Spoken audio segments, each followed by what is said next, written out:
Okay, so here we are continuing my review and discussion of Batman the 1966 series. And here we are in Catwoman's Lair. This is a season 3 episode with Eartha Kitt as Catwoman, of course, and she is discussing her plot against the Queen of Bessarabia or whatever her name is, and she wants to steal her golden fleece, this gown. And what's so cool about this scene is that, like every villain's lair hideout, it was stylized, and it was like it had a color scheme, the fabrics, the patterns, everything matched with the theme or the tone of that particular villain. And Catwoman was black and gold were her colors, as well as those leopard print patterns. So whether it was Julie Newmar, Eartha Kitt, or Lee Merriweather playing Catwoman, the same motifs were there. And it was a very important thing that the villains had hideouts that were reflective of the general tone, the kind of villain that they were. Now, in this particular episode, Batgirl and Catwoman are contrasted with each other, I guess in terms of good and evil, of course, but also in terms of their style. And Barbara Gordon, Yvonne Craig as Barbara Gordon, she was a librarian, like a librarian, and she occasionally wore glasses, but she was always very stylish. In fact, I wish she had worn glasses more often. She had always had the latest fashions, and you can tell at this point in the show the pop art aspect of it, trying to make the series look like a live action comic book is very apparent in the fact that every set had a color scheme, and every villain had a color scheme of their own, and it would match with their style. So Catwoman was luxurious, stylish. It fit with her like jewelry thefts and grand plots, like glamour drama.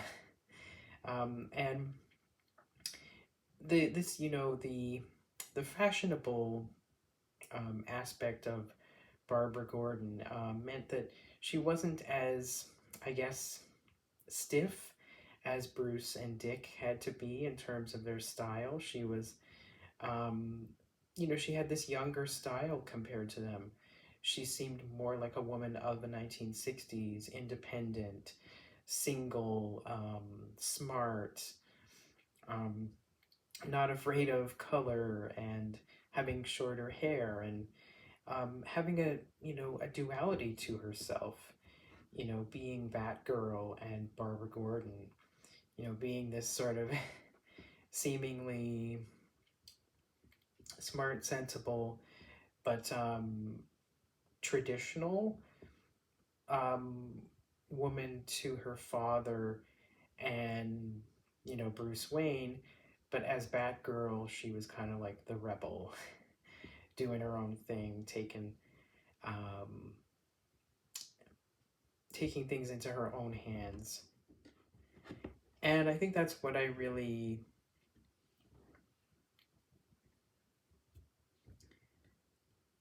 liked about this third season, was that Batgirl kind of brought a whole other energy to the show, and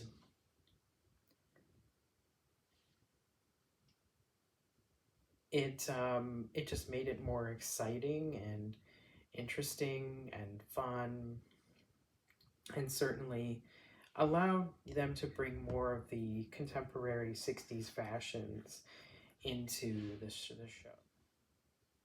The Joker, played by Cesar Romero, was always one of the most fun villains of the show, and his episodes tended to be the most colorful.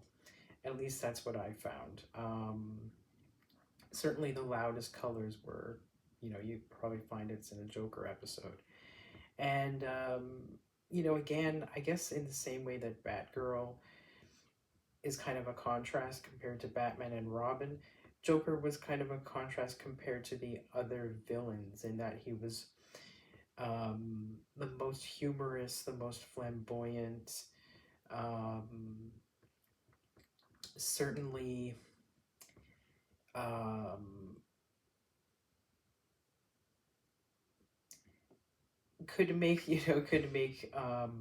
he certainly made the campiness of the show apparent because every other, I guess, portrayal version of the Joker tends to be extremely serious and does the sort of creepy clown angle, maybe a little too much.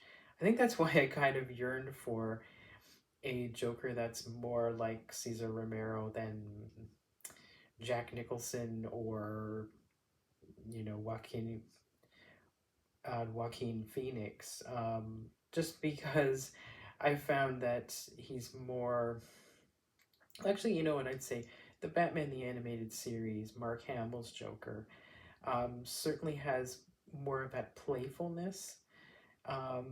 That too, all of the villains are playing games with Batman and Batgirl and Robin, but the Joker seems to enjoy it the most.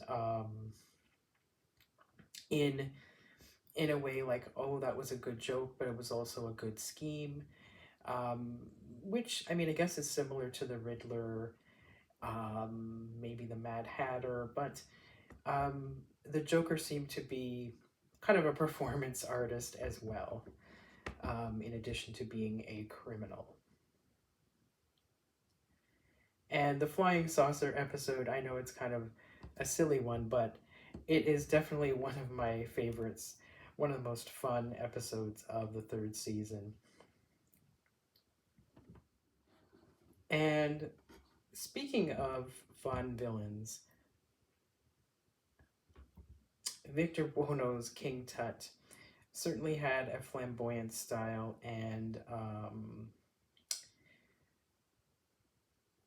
he was funny. I think even funnier than the Joker in some episodes. He always had a pretty good comeback for Batman, um, and he's certainly one of the wackiest villains because he's so um, not what you'd expect, not what you'd think.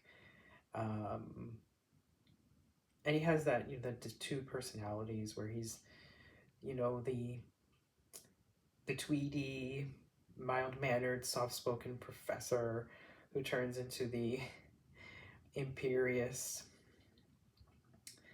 um, critical King Tut who's going to take over the world or maybe just Gotham City. And these bad fights were, as I was saying, lots of fun. And you really see the pop art effect of those onomatopoeia word sounds. And I really do believe the stunt guys like Hubie Kearns and Victor Paul working for Adam West and Burt Ward deserve a lot of credit for the work that they did, um, falling and crashing through things and such.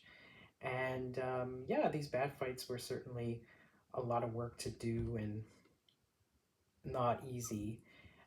So I appreciate the fact that they did spend a lot of time to get them, like just right, as they say. And this episode was particularly dire because King Tut has actually discovered that Batman and Robin are Bruce Wayne and Dick Grayson, and he's going to reveal that to the world. So this was one of the most intense episodes, actually. Like, perhaps even more scary than the death traps was the fact that this could totally ruin um, Batman's career as a crime fighter, and um, and such. And I guess wanting to keep that secret from Barbara Gordon, Batgirl, at this point. Although they didn't, I always felt like they didn't really have to, but they kind of tiptoed around that. Anyway, this is one of my absolute favorite episodes of season three. Even though I would have to agree with Adam West that the writing in season three just, seemed to go a bit downhill. There was some pretty silly episodes that were kind of boring and not that interesting. Um, I think of the Nora Clavicle episode. I really didn't like that one. Some of the Penguin episodes of season three weren't too interesting. I love Burgess Meredith, but some of them just weren't that great. The Olga and Egghead, sometimes it was good, sometimes it wasn't. Um, I kind of liked Anne Baxter more as Zelda the Great in season one. I think those were two of like the best season one episodes that she was in, where they have to rescue Aunt Harriet. Um, yeah, so I liked certain villains more than others, and I thought they could have done a lot more with Zelda the Great. Even though like initially Olga was kind of fun, but like the invented villains were more like for celebrities who wanted to be on the show, as opposed to being like very grounded in the comic. Although I have to say, one of my other favorite villains that was kind of invented because she wanted to be on the show was Tallulah Bankhead's Black Widow. That was certainly one of the campiest episodes, and I think Tallulah Bankhead's last screen role, so it's very special in that way too.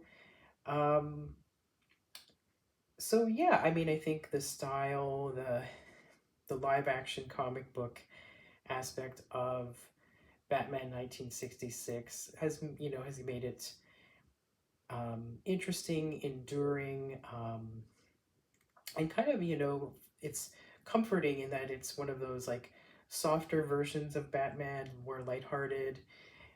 Reminds us of a simpler time when you had these clear lines between good and evil, and um, the characters were kind of that way. I mean, aside from the criminal girlfriends who turn over a new leaf, who were very interesting because um, they turned good, or they realized the error of their ways.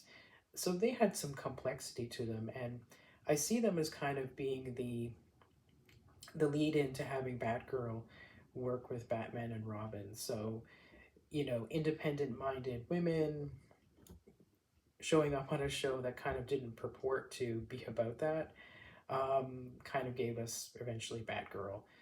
And yeah, an amazing show. And I'm glad it was around.